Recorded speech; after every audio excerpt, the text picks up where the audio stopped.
أعوذ بالله من الشيطان الرجيم بسم الله الرحمن الرحيم Assalamualaikum warahmatullahi wabarakatuh. Alhamdulillahi rabbil alamin, wassalatu wassalamu ala asyrafil anbiya wal mursalin wa ala alihi wa ashabihi ajma'in.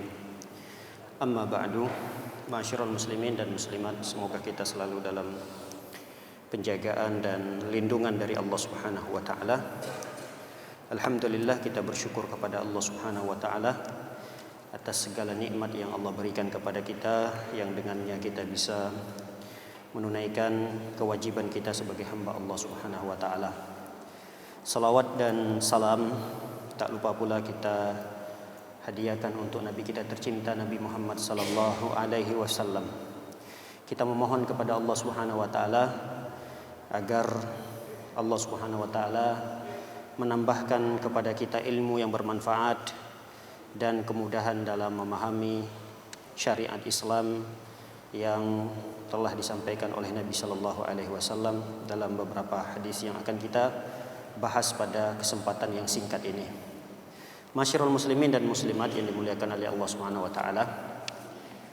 Kita telah sampai pada bab yang ke-19 dari kitab Al-Adabul Mufrad, buah karya dari Amirul Mukminin fil Hadis, Al-Imam Bukhari rahimahullahu ta'ala.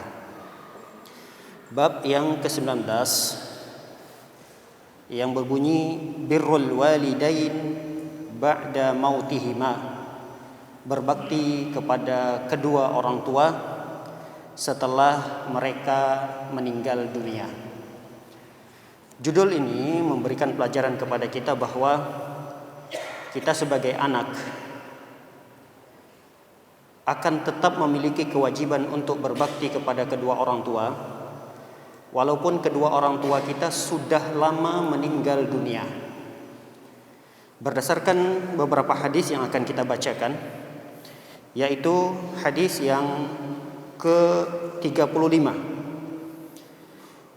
Hadis ini dinilai dhaif, lemah oleh beberapa ulama, namun maknanya benar. Matan daripada hadis itu sahih. Kenapa? Karena nanti akan dikuatkan oleh hadis-hadis yang sahih yang lainnya. Jadi ketika ada hadis yang lemah, lalu ada hadis yang lain yang dinilai sahih, maka hadis yang tadinya lemah ini terangkat derajatnya. Oleh karena itu, hadis yang kita bacakan pada nomor yang ke-35 ini dinilai lemah, tapi makna isi daripada matan hadis itu dinilai oleh para ulama sahih. Hadis ini sampai kepada Ali bin Ubaid dari ayahnya, annahu sami'a Aba Usaid yuhadditsul qaum. Ayahnya ini mendengar bahwa Aba atau Abu Usaid bercerita kepada sekelompok kaum. Apa katanya? Kunna 'indan Nabi sallallahu alaihi wasallam. Faqala rajulun. Kami pernah bersama Nabi sallallahu alaihi wasallam. Lalu di antara salah seorang dari para sahabat Nabi sallallahu alaihi wasallam yang duduk bersama Nabi tadi, ada salah seorang bertanya kepada Rasulullah sallallahu alaihi wasallam, "Ya Rasulullah, hal baqiya min birri abawai syai'un ba'da mautihima aburruhuma?" Wahai Rasulullah, apakah masih tersisa bagiku untuk berbakti kepada kedua orang tua setelah mereka berdua meninggal dunia? Apakah ada kewajiban bagiku untuk berbakti kepada keduanya setelah mereka meninggal dunia ya Rasulullah? Lihat apa jawaban dari Nabi kita sallallahu alaihi wasallam. Na'am, khisalun arba'un. Ada 4 perkara yang wajib untuk diperhatikan oleh seorang anak ketika kedua orang tuanya meninggal. Yang pertama adalah ad-du'a'u lahuma wal istighfaru lahuma. Ini menjadi satu paket. yaitu berdoa. Sang anak itu mendoakan kedua orang tuanya dan beristighfar untuk keduanya. Jadi mendoakan kedua orang tuanya, doa kebaikan untuk orang tua yang sudah meninggal dunia. Ya Allah, ampuni dosa orang tuaku. Ya Allah, rahmati keduanya. Ya Allah, terima amal solehnya. Ya Allah, jauhkan dia dari azab kubur, dari azab neraka, masukkan keduanya dalam surga. Ini doa kebaikan dari anak untuk kedua orang tuanya yang sudah meninggal dunia. Kata Rasulullah SAW, tidak hanya doa, wastighfaru lahuma, minta keampunan untuk kedua orang tua kita. Bisa dengan ucapan Rabbi firli wali walidayya, atau kirimkan istighfar, ya Allah ampuni dosa kedua orang tuaku, ya Allah, dan seterusnya. Ini yang pertama, kewajiban yang pertama. Yang kedua, kata Rasulullah, wa infadu ahdihima, yaitu menunaikan wasiat keduanya. Sebelum meninggal dunia barangkali ada wasiat dari orang tua kita. Apa wasiatnya? Sebagai anak tidak boleh menyembunyikan wasiat dari orang tuanya. Walaupun wasiat orang tua itu akan menghabiskan sebahagian daripada harta waris yang akan diwariskan kepada anak-anaknya. Namun kita sebagai anak juga harus melihat dalam pandangan syariat, tidak boleh orang tua berwasiat melebihi dari 1/3 harta yang ditinggalkan. Jadi maksimal wasiat yang boleh ditunaikan oleh anak itu adalah 1/3 dari harta yang ditinggal. Kalau kita lihat wasiat orang tua kita, nak, kalau saya meninggal dunia, tolong bangunkan masjid ya. Padahal harta yang ditinggalkan itu cuma 300 juta. Misal, untuk bangun masjid yang kecil itu ya paling 200 juta gitu. Kan tersisa 100 juta harta warisan. Bolehkah kita menunaikan wasiat itu? Kata para ulama, tidak. Ambil 1/3-nya saja. Berarti kalau 300 juta ambil 1/3-nya, ya sekitar berapalah itu? 100 jutanya misal gitu. Ya sekitar itu saja. Tidak boleh lebih daripada itu. Kalau mau membangunkan masjid misalnya dari harta anaknya untuk orang tuanya, bagus. Harta anak. Tapi kalau harta yang ditinggalkan itu tidak boleh lebih daripada 1/3 harta. Ini yang kedua. Yang ketiga, wa ikramu sadiqihima, memuliakan teman kedua orang tua kita.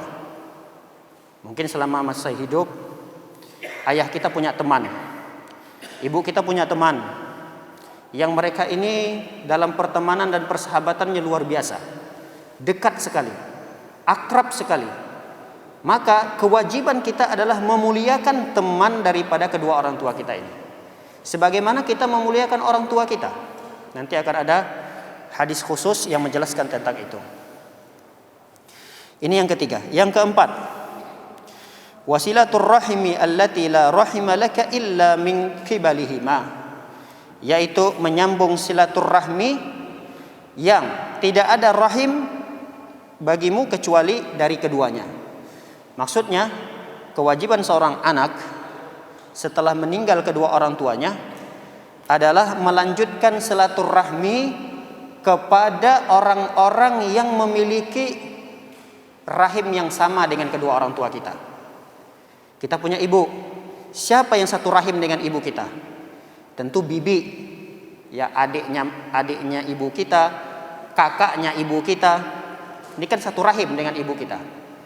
Ini ada kewajiban bagi kita untuk menyambung tali silaturahmi setelah meninggal mereka. Yang tadinya ketika mereka masih hidup, kita pulang kampung karena ingin bersilaturahmi kepada ibu atau ayah kita, mereka sudah meninggal dunia.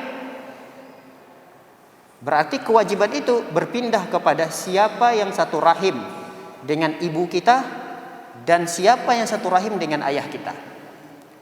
Dan tidak mesti silaturahmi itu ya berkunjung, tidak mesti. Ya minimal nelpon, bertanya, mengucapkan salam, mengirimkan bantuan, ini juga bagian daripada silaturahmi. Jadi ini 4 perkara yang dalam hadis ini disebutkan oleh Rasul sallallahu alaihi wasallam berupa bakti seorang anak setelah kedua orang tuanya meninggal dunia. Yang pertama tadi mendoakan dan beristighfar untuk kedua orang tua, yang kedua menunaikan wasiat, yang ketiga memuliakan teman kedua orang tua kita, yang keempat adalah bersilaturahmi kepada orang-orang yang satu rahim dengan ibu dan ayah kita. Baik, hadis yang berikutnya. Hadis yang ke-36. Hadis ini hasan. Hasan itu berarti bisa dijadikan hujjah, bisa dijadikan dalil. Hadis ini diriwayatkan oleh Abu Hurairah radhiyallahu taala anhu. Abu Hurairah berkata, "Turfa'u lil mayyiti ba'da mautihi darajatuhu." Seorang mayit yang sudah meninggal dunia, derajatnya akan diangkat di sisi Allah Subhanahu wa taala setelah dia meninggal dunia. Fayaqul, lalu bertanya, "Ay Rabb, ayyu syai'in hadi?" Mayat yang sudah meninggal tadi bertanya kepada Allah, "Ya Allah, sesuatu apa ini? Kok tiba-tiba saya merasakan derajat saya lebih tinggi? Semakin hari semakin naik derajatnya di sisi Allah." Kaget si mayat tadi yang sudah meninggal dunia. "Apa nih ya Allah? Kok bisa semakin hari semakin naik derajat saya?" Si mayat ini bertanya kepada Allah Subhanahu wa taala. Fayuqal, lalu dijawab, "Waladuka istaghfara laka." Ini adalah istighfar yang dikirimkan oleh anakmu untukmu. Istighfar ini dari anakmu.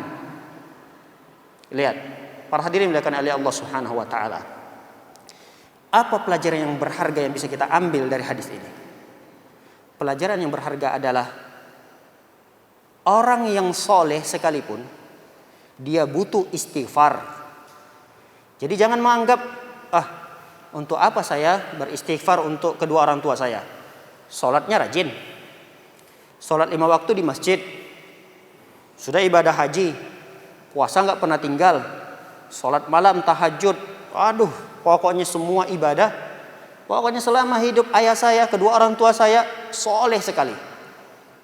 Jadi jangan anggap istighfar itu hanya berfungsi untuk menghapus dan membakar dosa-dosa, tidak. Ternyata fungsi daripada istighfar yang lain adalah bisa saja derajat orang tua kita misalnya pada angka yang ke-10, tapi dengan istighfar yang dikirimkan oleh anaknya semakin naik dan tinggi derajatnya. Jadi jangan menganggap istighfar itu kita hanya mohon ampun kepada Allah untuk kedua orang tua kita, tidak. Tapi istighfar itu juga berfungsi untuk agar derajat kedua orang tua kita semakin tinggi di sisi Allah Subhanahu wa taala. Makanya dalam sebuah hadis Rasul sallallahu alaihi wasallam bersabda, "Tuba liman wajada fi sahifatihi istighfaran katsira." Kata Rasulullah, beruntunglah orang-orang yang mendapati lembaran catatan amal solehnya yang terbanyak di dalamnya adalah istighfar. Ketika dia mendapatkan catatan amal, lalu dia lihat yang paling banyak dari catatan amal itu adalah istighfar, kalimat istighfar, istighfar, istighfar, istighfar, dan termasuk yang terbaik yang diberikan oleh anaknya yang masih hidup untuk orang tua yang sudah meninggal dunia adalah dia mohon ampun, istighfar yang disampaikan oleh anaknya untuk kedua orang tuanya yang sudah meninggal dunia. Baik, ini hadis yang ke-36. Dan hadis ini hasan. Kita berpindah kepada hadis yang ke-37. Ini juga masih keterkaitannya dengan bakti seorang anak kepada orang tua yang sudah meninggal dunia. Hadis ini diriwayatkan oleh Muhammad bin Sirin. Muhammad bin Sirin ini adalah ulama dari kalangan tabi'in. Lalu beliau mengatakan, "Kunna inda Abi Hurairah lailatan." Muhammad bin Sirin ini generasi setelah sahabat, generasi bertemu dengan sahabat. Ada sahabat yang namanya Abu Hurairah. Kata Muhammad bin Sirin, kami bahasa kitanya adalah nongkronglah, duduk-duduklah sama sahabat Abu Hurairah ini. Lalu ketika mereka duduk, Faqala, ini di malam hari, terjadinya dalam hari. Faqala, berkata Abu Hurairah. Apa kata Abu Hurairah? Allahumma ighfir li Abi Hurairah wa li ummi wa liman istaghfara lahuma. Ya Allah, kata Abu Hurairah di malam hari, ini sedang duduk-duduk bersama murid-muridnya, termasuk Muhammad bin Sirin tadi. Lalu seketika itu Abu Hurairah berdoa, Allahumma firli, ya Allah ampuni dosaku, wali ummi, dan ampuni dosa ibuku, kata Abu Hurairah.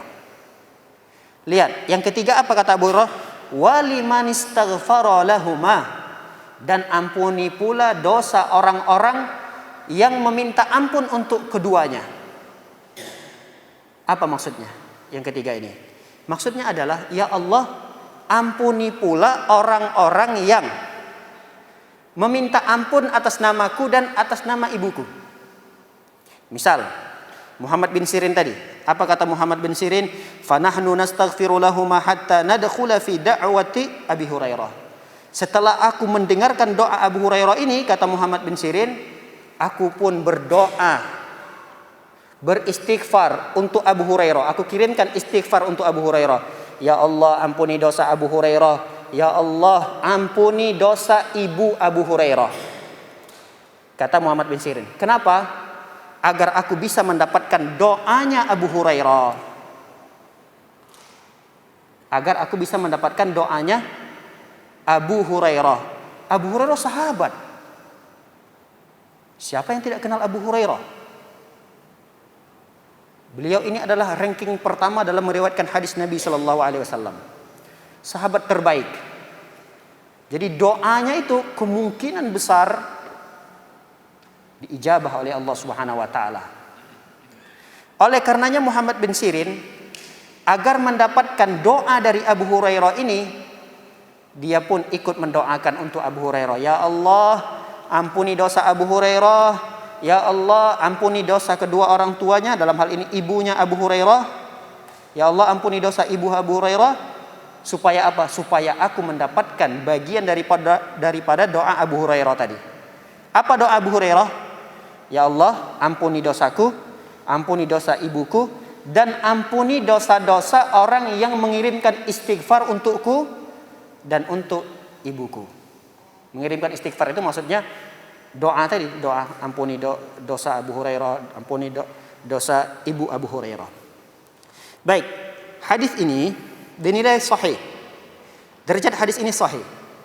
Dan hadis ini para jamaah dimuliakan oleh Allah Subhanahu wa taala dikuatkan oleh hadis yang lain. Jadi tidak ada ruginya bagi kita untuk berdoa mendoakan orang lain. Setelah kita tentunya mendoakan untuk diri kita, kebaikan keluarga kita, kita mohon kepada Allah apa yang kita butuhkan hari ini. Apa yang kita butuhkan, minta kepada Allah. Tapi selipkan juga doa untuk saudara-saudara kita kaum muslimin dan muslimat. Kenapa? Karena ada hadis yang lain yang menguatkan. Walaupun hadis ini masih diperselisihkan oleh para ulama tentang kesahihannya, tapi sebagian ada yang mensahihkan hadis ini. Hadis itu berbunyi, man istaghfara lil mu'minin wal mu'minat kataballahu lahu bikulli mu'minin wa mu'minatin hasanatan. Siapa orang yang beristighfar untuk orang-orang yang beriman dari kalangan laki-laki maupun perempuan, maka setiap istighfarnya tadi itu untuk orang mukmin itu tercatat di sisi Allah satu kebaikan. Makanya ketika terdengar hadis ini, sebagian ulama mengamalkan doa, bahkan dia sebutkan doa itu di dalam doanya nama-nama saudara-saudaranya, kakeknya, neneknya dia sebutkan. Ya Allah ampuni dosaku, dosa kedua orang tuaku, dosa nenekku, dari kalangan ibu, dari ayah, dosa pamanku, semua disebutkan. Kenapa?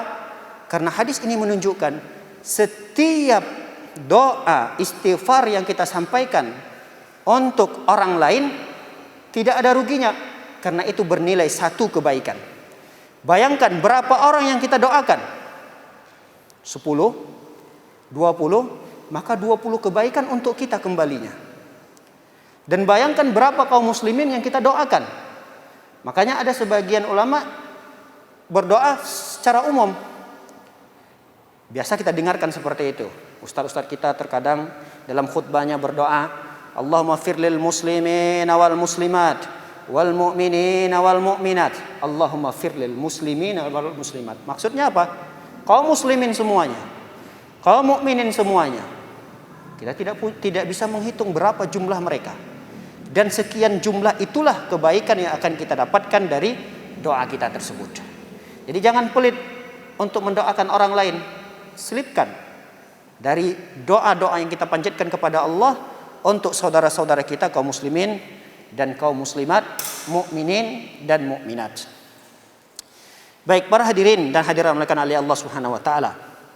Kita berpindah kepada hadis yang ke-38.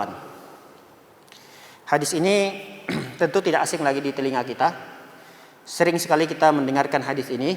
Hadis ini juga diriwayatkan oleh Abu Hurairah radhiyallahu taala anhu, anna Rasul sallallahu alaihi wasallam qala, Nabi sallallahu alaihi wasallam bersabda, "Idza matal 'abdu inqata'a anhu 'amaluhu illa min thalas."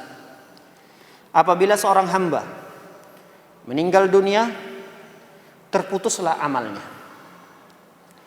Terputuslah amalnya maksudnya apa? Amalnya nggak bisa sholat 5 waktu lagi, nggak bisa ke masjid, nggak bisa puasa, nggak bisa baca Quran, nggak bisa duduk-duduk lagi di majlis ilmu seperti ini. Udah terputus, nggak bisa beramal lagi. Tapi ada 3 perkara yang bisa melanjutkan amal beliau ini. Ada 3 perkara yang beliau ini tetap panen pahala. Apa 3 perkara tersebut? Kata Rasulullah SAW, shadaqatin jariyah. Sedekah jariyah. Sedekah jariyah itu maksudnya adalah harta yang kita keluarkan lalu dikelola harta itu dan manfaatnya panjang. Manfaatnya lama. Misal pembangunan masjid.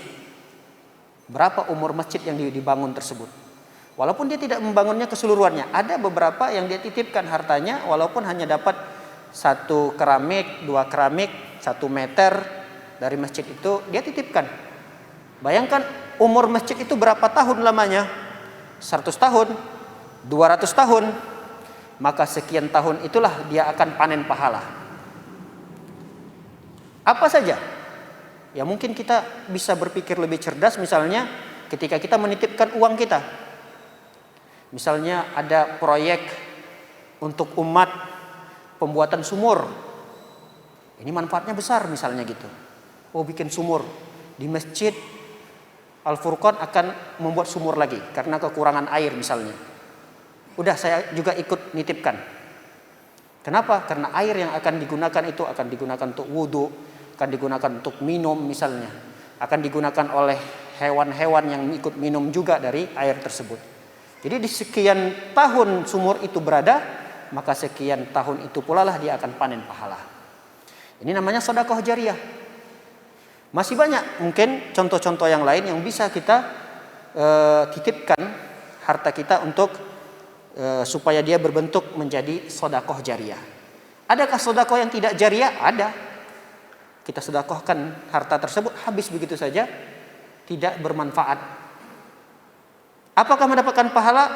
Tetap mendapatkan pahala, tapi hanya ketika itu saja. Misal dia menginfakkan hartanya, tapi digunakan dalam waktu yang singkat sekali. Singkat sekali. Ya misalnya cuma 1 hari, 2 hari, udah habis. Jadi hanya sekitar itu saja yang dia dapatkan daripada sedekahnya. Kalau sedekah jariyah itu tidak, waktunya panjang sekali digunakan. Ini yang pertama. Yang kedua, ilmun yuntafa'u bihi. Jadi ketika orang sudah meninggal dunia, dia tetap panen pahala. Kapan? Ketika dia meninggal dalam kondisi meninggalkan ilmu yang bermanfaat. Bisa jadi ilmu bermanfaat ini adalah buku karangannya, atau murid-muridnya sudah tersebar, atau mungkin video-video, potongan-potongan video yang tersebar. Ini juga bagian daripada ilmu yang bermanfaat. Atau orang yang ikut serta dalam penyebaran ilmu itu. Orang yang misalnya membantu untuk menyiapkan kameranya, untuk mengupload videonya, dan seterusnya, dia pun dapat bagian. Sampai kapan ilmu itu tersebar, sampai sekian lama itu pun dia akan mendapatkan pahalanya. Yang ketiga, awwaladun salihun yad'ulah. Seseorang akan panen pahala setelah meninggal dunia ketika dia meninggal dalam kondisi meninggalkan anak yang soleh yang selalu mendoakannya. Jadi tanda seorang anak yang soleh itu adalah dia seringkali mendoakan kedua orang tuanya. Itu identik kesolehan seorang anak. Ketika dia mengangkat tangan, dia tidak hanya meminta kepada Allah kebutuhannya hari itu saja, tapi sekaligus dia juga tidak pernah melupakan doa untuk kedua orang tuanya. Kenapa? Karena kata Rasulullah SAW, awwaladun salih, anak yang soleh, yad'ulah, mendoakan kedua orang tuanya. Makanya tadi kewajiban seseorang ketika ingin berbakti kepada orang tuanya setelah meninggal dunia adalah mendoakan, mengirimkan istighfar untuk kedua orang tuanya. Baik, ini hadis yang ke-38.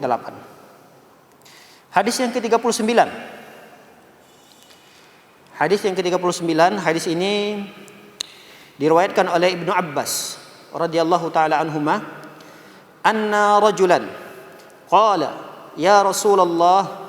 Hadis ini dinilai sahih oleh para ulama.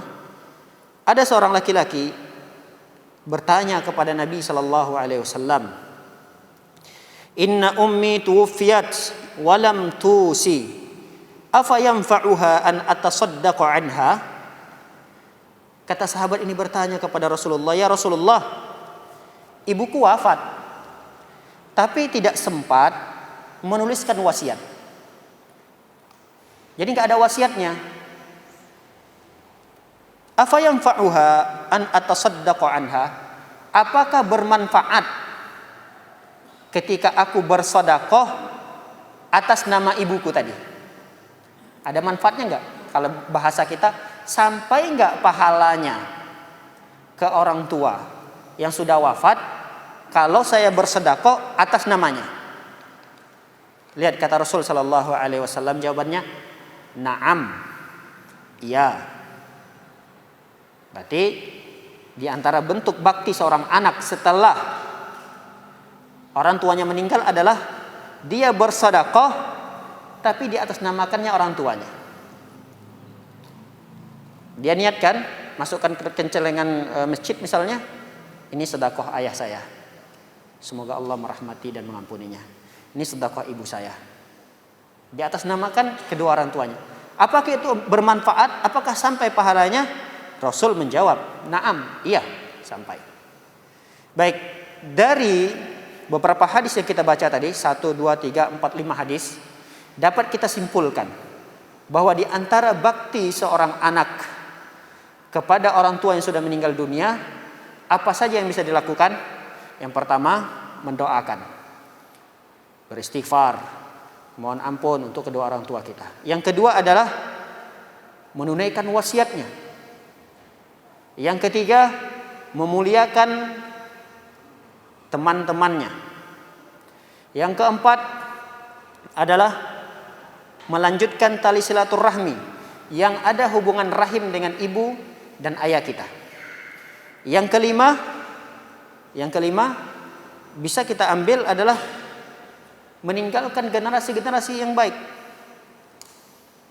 Jadi ketika kita meninggal dunia atau kedua orang tua kita meninggal dunia, maka kita harus menjadi anak yang lebih soleh lagi. Ini kewajiban kita. Jangan sampai kedua orang tua kita sudah meninggal dunia, tapi kondisi kita masih begitu-begitu saja. Tidak ada perubahan. Kasihan kedua orang tua kita. Apa yang akan diharapkan oleh orang tua kita yang sudah meninggal dunia? Tatkala mereka sudah meninggal dunia, kita masih menjadi orang yang biasa-biasa saja. Biasa enggak sholat, biasa enggak puasa, biasa kadang bermaksiat. Kasihan kedua orang tua kita. Yang mereka harapkan ketika meninggal dunia dari kita ini adalah kesolehan kita. Jangan dianggap kesolehan yang kita lakukan ini itu tidak mendapatkan hasil. Orang tua kita tidak mendapatkan itu. Tidak. Mereka mendapatkan itu semua. Kita duduk di majelis ilmu, kita datang ke masjid, sholat berjamaah. Orang tua kita itu mendapatkan hasilnya. Kenapa? Karena kata Rasul Sallallahu Alaihi Wasallam, anak itu adalah usaha daripada orang tua. Jadi bagian daripada usaha yang dilakukan oleh orang tua adalah adanya anak tersebut. Ketika anak ini bagian daripada usaha orang tua, maka kewajiban kita ketika mereka meninggal dunia, kita harus meningkatkan kesolehan kita. Karena setiap ayat yang kita baca, buka Al-Quran, ayat yang kita baca, per hurufnya pahalanya akan didapatkan oleh orang tua kita. Ustadz, tapi kita tidak menghadiahkannya. Apakah sampai? Sampai. Andai kata kita baca Al-Quran, Alif Lam Mim dan seterusnya, lalu sehabis baca Al-Quran kita langsung tutup, kita tidak hadiahkan bacaan ini untuk orang tua saya, kita tidak hadiahkan. Apakah mereka mendapatkan pahala? Secara otomatis, kata para ulama, orang tua itu pun akan mendapatkan bagian pahala dari ibadah yang dilakukan oleh anak. Tapi ingat, anak, bukan orang lain. Kalau orang lain nggak bisa mengirimkan hadiah pahala kepada orang yang sudah meninggal dunia. Misalnya saya ini tidak ada hubungannya dengan orang tua si fulan, misalnya si A. Orang tua si A ini meninggal dunia, saya ngaji baca Quran, Alif Lam Mim. Setelah itu saya selesai, saya hadiahkan bacaan Al-Quran ini kepada orang tua si A tadi. Apakah sampai? Memang ada khilaf para ulama, tapi pendapat yang kuat tidak sampai. Karena saya bukan anaknya, saya bukan siapa, bukan anak. Yang tadi kita sebutkan dalam hadis, idza mata ibnu Adam in qata'a amaluhu illa min thalas. Anak Adam apabila sudah mati, dah terputus. Enggak ada pahala lagi dari dia. Kecuali 3. Kita sudah sebutkan tadi 3. Salah satu di antara 3 ini apa? Yang terakhir, waladun salihun yad'ulah. Anak yang soleh, yang selalu mendoakan kedua orang tuanya. Makanya kewajiban kita setelah meninggal dunia, orang tua kita adalah berusaha untuk mensolehkan lagi diri kita. Jangan setelah orang tua sudah meninggal dunia, semakin menjadi-jadi kemaksiatan yang kita lakukan. Yang tadinya sholatnya cuma 3 waktu, ketika meninggal orang tua, udah nggak sholat sama sekali. Kasihan kedua orang tua kita. Udahlah, selama orang tua kita hidup, kita juga kurang maksimal berbakti selama hidupnya. Setelah meninggal dunia, kita pun tidak berbakti lagi kepada kedua orang tua kita. Kasihan. Kasihan kedua orang tua kita. Oleh karena itu, baktinya kita kepada orang tua tidak hanya semasa hidup mereka, semasa mereka sudah meninggal dunia pun kita berkewajiban untuk berbakti kepada keduanya. Baik, para hadirin dan hadirat yang dimuliakan oleh Allah Subhanahu wa taala, kita masuk kepada bab yang ke-20. Bab yang ke-20.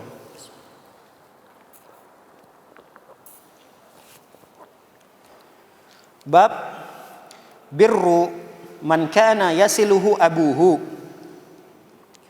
Berbakti kepada orang yang memiliki hubungan dengan ayah kita. Hubungan di sini bukan hubungan persaudaraan saja. Hubungan di sini tidak hanya hubungan rahim saja, tapi kedekatan, keakraban antara kedua orang tua kita, antara ayah kita dengan temannya, ini pun ada perintah dari syariat untuk kita tetap berbakti kepadanya. Hal ini diriwayatkan oleh Ibnu Umar. Walaupun hadis ini lemah, hadis ini dinilai oleh para ulama lemah, tapi nanti akan dikuatkan oleh hadis yang lain. Hadis yang diriwayatkan oleh Imam Muslim, hadis setelahnya nanti. Jadi hadis yang lemah ini tadi terangkat lagi derajatnya. Jadi bisa dijadikan hujjah. Baik, Ibnu Umar ini berarti putranya Umar bin Khattab. Kita sudah mengenal mereka semuanya. Umar bin Khattab. Nah, ada putranya bernama Abdullah. Tapi lebih dikenal dengan Ibnu Umar. Kalau dikatakan Ibnu Umar itu maksudnya adalah Abdullah. Baik, Abdullah bin Umar ini marra a'rabiyyun fi safar. Ketika mereka di pertengahan jalan, dalam sebuah riwayat diceritakan Ibnu Umar ini ingin menuju Mekah. Ibnu Umar kan tinggalnya di Madinah.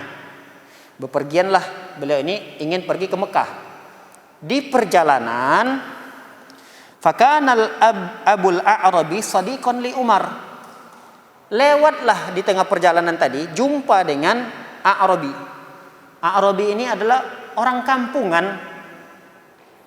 Kalau Madinah, Mekah ini kan kota. Bahkan pusatnya ibu kota itu Mekah. Disebut dengan Ummul Qura. Induknya kota adalah Mekah. Juga Madinah itu kota. Jadi ada pelosok-pelosok, itu biasanya orangnya disebut dengan A'rabi. Ya kalau kita mungkin apa namanya? Orang pelosok-pelosok itu disebut apa namanya? Apa? Orang kampungan lah ya. Orang kampung. Nah, orang kampung ini kan biasalah, tidak terlalu terhormat. Pakaiannya biasa. Beda kalau orang kota, cara berpakaiannya, cara style apanya kan beda sekali gitu. Biasanya kita lihat kalau ada orang kampung sama orang kota berjalan, biasanya ini orang yang lebih terhormat gitu. Ini orang biasa-biasa aja. Nah, ketika Ibnu Umar di perjalanan bertemulah dengan orang biasa-biasa ini. Disebut dengan A'rabi tadi. Biasa-biasa orangnya. Tapi yang menjadikan seorang yang biasa-biasa tadi ini menjadi luar biasa adalah ayahnya. Ayahnya itu adalah temannya Umar bin Khattab. Dazan ya. Sekali lagi. Yang menjadikan orang yang tadi biasa-biasa saja itu menjadi luar biasa di sisi Ibnu Umar, putranya Umar tadi, adalah karena ayahnya itu berteman dengan Umar. Berarti bisa dipahami ya. Jadi ayahnya tadi, orang kampung biasa-biasa tadi, ayahnya dengan ayahnya Ibnu Umar ini, berarti namanya Umar bin Khattab. Mereka dulu berteman nih. Lihat apa yang diperlakukan oleh si Abdullah ini, putranya Umar. Alasta ibnu fulan? Bukannya kamu ini kan putranya si fulan itu? Bala, iya. Fa amara lahu Ibnu Umar bihimarin kana yastaqibu. Lalu Ibnu Umar pun memerintahkan, kamu naik sekarang di atas kendaraanku, ada keledai, kamu naik di atas kendaraanku sekarang. Padahal kendaraan itu digunakan oleh Ibnu Umar untuk lebih memudahkan perjalanan. Beda dong perjalanan safar berjalan kaki dengan kendaraan. Biasanya kalau dengan kendaraan kan lebih mudah safar itu. Tapi Ibnu Umar memerintahkan, kamu yang sekarang naik kendaraan ini. Nggak bisa berdua karena dia kan keledai, kasihan. Kalau nanti berdua sama Ibnu Umar sama si A'rabi tadi, ini kasihan keledainya kecil. Terpaksa Ibnu Umar yang mengalah, kamu yang naik di atas kendaraan ini. Saya yang jalan. Karena A'rabi ini tidak punya imamah, penutup kepala, Ibnu Umar punya, dia bukakan tutup kepalanya, dia pakaikan kepada A'rabi tadi sebagai penghormatan. Lihat, wa naza' imamatahu an ra'sihi fa'atahu. Diberikan imamahnya tadi, biasanya sorban yang tutup kepala, diberikan kepada A'rabi ini. Faqala ba'duhum man ma'ahu. Berkata sebahagian teman-teman Ibnu Umar ini, saking kagetnya, wahai Ibnu Umar, wahai putra Umar, apa yang kamu lakukan ini? Kok sampai segitunya memperlakukan orang biasa-biasa saja? Padahal ma yakfihi amma yakfihi dirhaman. Kalaupun kamu bagi saja, udah dua dirham, 1 dirham atau 2 dirham, udah cukup bagi dia. Ini terlalu terhormat seperti ini. Dikasih kendaraan, dikasih imamah. Andai kata kamu punya uang 2 dirham saja, udah berikan saja. Seakan-akan ini kan orang biasa-biasa aja, dikasih sedikit aja udah cukup bagi dia. Kasih 2 dirham udah cukup. Lihat apa kata Ibnu Umar. Qala Nabi sallallahu alaihi wasallam. Aku pernah mendengarkan Nabi sallallahu alaihi wasallam berkata, "Ihfaz wudda abika la taqta'uhu fayutfi'u Allahu binurika. Fayutfi'u Allahu nuraka." Kata Rasul sallam, jaga wudda abika, teman dekat ayahmu, jangan putuskan hubungannya karena Allah Subhanahu wa taala akan memberikan cahaya kepadamu. Ya, ini hadis yang pertama dari bab ini. Wallahu a'lam bishawab.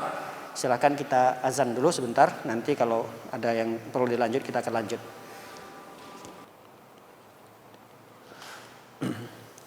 Alhamdulillah wassalatu wassalamu ala Rasulillah wa ala alihi washabbihi wa man wala. Masyarul muslimin dan muslimat, semoga kita selalu dalam lindungan dan penjagaan Allah Subhanahu wa taala. Hadis yang kita bacakan kisah Ibnu Umar tadi dengan seorang A'rabi, orang kampung biasa. Ini hadisnya lemah, tapi hadis ini dikuatkan oleh hadis yang berikutnya, yaitu hadis yang ke-41. Hadis yang ke-41 ini senada dengan hadis yang pertama tadi. Bedanya adalah tambahan dengan inna abarral bir an yasil ar-rajulu ahla wuddi abihi. Itu tambahan yang tidak ada di pertama. Adapun yang di hadis 40 tadi, tambahan ihfaz wudda abika la taqta'uhu fayutfi'u Allahu nuraka. Ini tambahan yang lemah kata para ulama. Tambahan itu lemah yang berbunyi ihfaz, jagalah. Wudda itu kasih sayang yang telah dibangun oleh ayahmu dengan seseorang. Ada ayah kita, ada orang tua kita yang membangun kasih sayang dengan teman-temannya, berarti teman akrabnya. Kata Rasul SAW, jaga itu, lanjutkan. Karena itu bagian bakti kita kepada kedua orang tua kita. Ketika kita menjaga bangunan yang sudah dibangun oleh orang tua kita di atas kasih sayang dengan temannya tadi, lalu kita lanjutkan itu bagian daripada bakti kita anak kepada orang tua kita. Bahkan dalam hadis yang ke-41 ini yang diriwayatkan oleh Imam Muslim, itu adalah sebaik-baiknya bakti. Kata Rasul sallallahu alaihi wasallam, sebaik-baiknya bakti seorang anak kepada ayahnya adalah membangun kasih sayang yang telah dibangun oleh ayahnya. Seperti tadi Umar membangun persahabatan dengan orang tuanya si A'rabi tadi, orang kampungan tadi. Dia punya ayah, tapi ada ikatan persahabatan yang begitu dekat dengan Umar bin Khattab. Putranya Umar yang bernama Abdullah kembali membangun kasih sayang tersebut. Tapi dengan siapa? Dengan keluarga ayahnya. Jadi tidak mesti teman ayah kita langsung. Ayah kita misalnya punya temannya sudah meninggal, tapi punya anak. Anaknya ini kan bagian daripada keluarganya. Bolehkah kita membangun kasih sayang tersebut yang dulu dibangun oleh ayah kita dengan ayahnya, lalu kita lanjutkan? Bukan sekedar boleh, tapi itu adalah bakti yang terbaik seorang anak kepada ayahnya yang sudah meninggal dunia. Jadi jangan dianggap itu bukan ibadah yang besar. Selain ada nilai kemanusiaan, nilai sosial, itu sangat dianjurkan. Tapi ternyata tidak hanya sekedar nilai kemanusiaan saja. Di sana terdapat ibadah yang besar. Apa itu ibadahnya? Berbakti kepada kedua orang tua kita yang sudah meninggal dunia dengan cara seperti itu. Ini hadis sahih, jadi bukan hadis yang lemah. Kalau tadi pertama lemah, tapi sudah dikuatkan oleh hadis yang kedua ini. Rasul SAW mengatakan, inna abarro itu perbuatan bakti yang paling baik kepada ayah kita, kepada ibu kita, yaitu melanjutkan hubungan baik, persaudaraan, pertemanan ayah kita dengan temannya. Baik, demikian para hadirin yang hadir oleh Allah Subhanahu wa taala yang dapat kita kaji pada kesempatan yang singkat ini. Barangkali ada beberapa menit, ada 3 atau 5 menit lagi untuk kita lanjutkan diskusi. Barangkali ada yang kurang jelas dari apa yang kami sampaikan. Jika tidak ada, maka kita sudahi sampai di sini. Barakallahu fikum.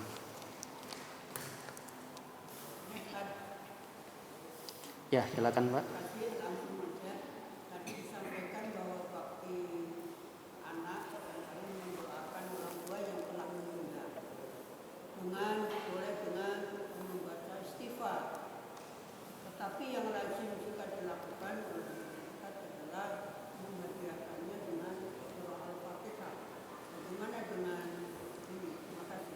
Ya, jika itu adalah anak yang melakukannya, kita sudah jelaskan tadi, insya Allah sampai.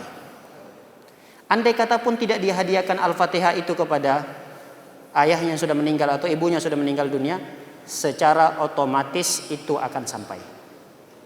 Tanpa dihadiah pun sekalipun, tanpa dihadiah, dia akan secara otomatis akan sampai kepada orang tuanya. Tidak hanya Al-Fatihah, Al-Baqarah pun yang dia baca, apapun yang dia baca, insya Allah sampai kepada kedua orang tuanya. Allah a'lam bishawab.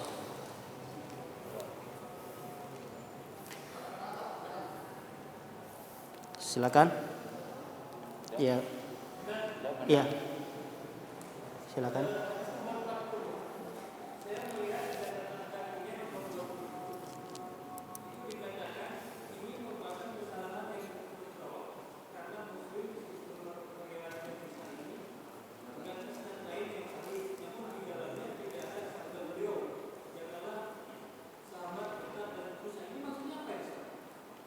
Saya kurang mendengarkan terlalu jelas, Pak.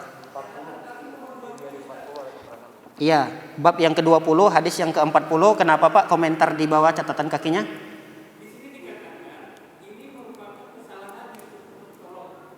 Iya.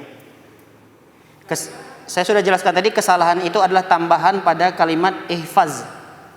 Ihfaz wudda abika la taqta'uhu.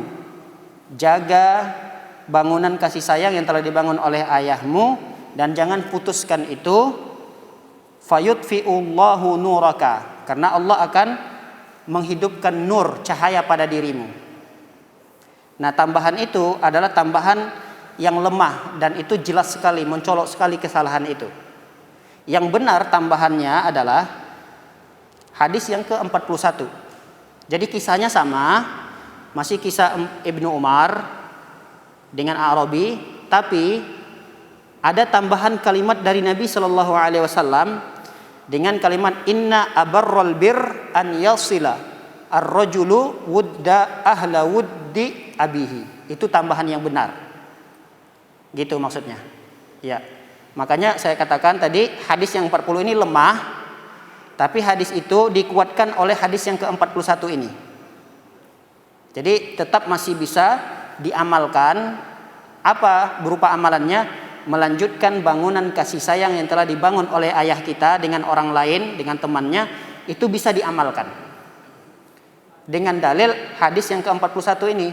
Walaupun hadis yang ke-40 ini dinilai lemah karena tambahan. Ada tambahan yang itu sebenarnya bukan Rasul yang mengucapkannya, tapi dikatakan ini perkataan Rasul. Tapi itu salah. Tidak pernah Rasul mengucapkan itu. Nah, itu yang dikatakan oleh dikomentari di dalam catatan kakinya. Yang benar itu adalah di hadis yang ke-41-nya. Wallahu a'lam bishawab. Demikian, barakallahu fikum. Semoga kita selalu dalam lindungan dan penjagaan Allah Subhanahu wa taala. Semoga kita diberikan kemudahan oleh Allah untuk menjadi anak yang selalu berbakti kepada kedua orang tua kita, baik semasa mereka masih hidup maupun setelah mereka meninggal dunia. Amin ya rabbal alamin. Demikian, wabillahi taufiq wal hidayah. Wa sallallahu ala nabiyina Muhammadin wa ala alihi washabbihi wasallam ajmain. Akhir da'wan alhamdulillahi rabbil alamin. Assalamualaikum warahmatullahi wabarakatuh.